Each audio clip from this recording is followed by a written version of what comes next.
Imagine you're at a dinner party with a group of friends.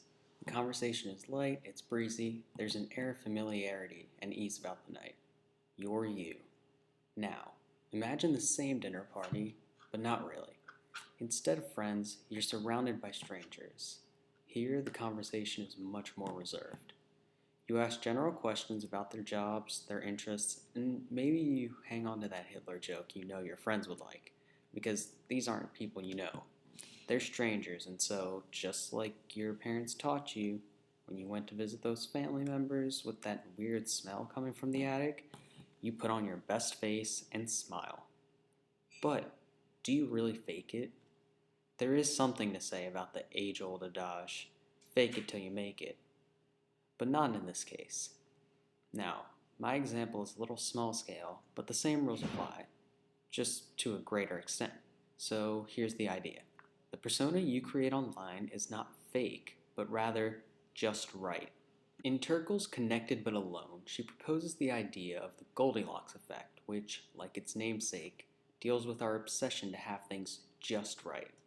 Her argument is that because now that we have the ability to communicate with others at any time through our cell phones, we choose to keep people at a safe distance, where we are always connected but never together.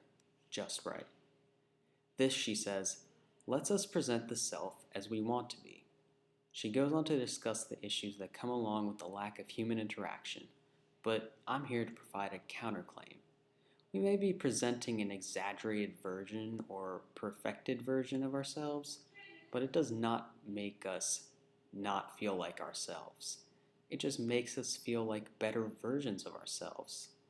It's already happened throughout history.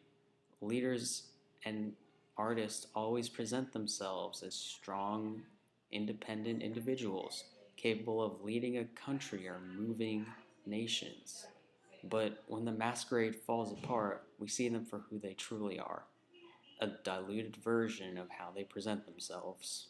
Conducted by the Nanyang Technological University determined that individuals may become more aware of how people view themselves and how to manage their image in the community. Simply by interacting online, people develop the skill to adapt to that community. Now, that may all sound well and good, but why is it important? Well, to figure that out, we need to have a talk with Roland Barthes. His 1967 essay, Death of the Author, taught us how to distinguish intent from the subconscious. To give a text an author, he says, is to impose a limit on that text.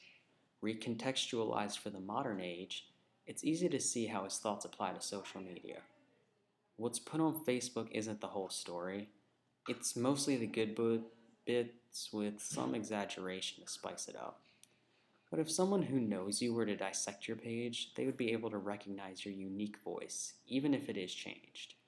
In fact, another study showed that your personality is so strong that it's almost impossible to hide. There are even cases that show that your preference of pet is a signifier of your personality type. Even the idealized version of yourself holds no water when it comes to portraying your personality. The University of Texas conducted a study where observers rated the profiles of people they did not know. These ratings were then compared to the profile owner's actual personality and their ideal personality. Personality impressions based on online social network profiles were accurate and were not affected by profile owner's self-idealization. The main point I'm trying to make is that it's impossible to create a fake version of yourself no matter how hard you try. There will always be flaws in the design. The true personality of you will shine through, no matter if you're an actor or just a normal person with a Facebook account.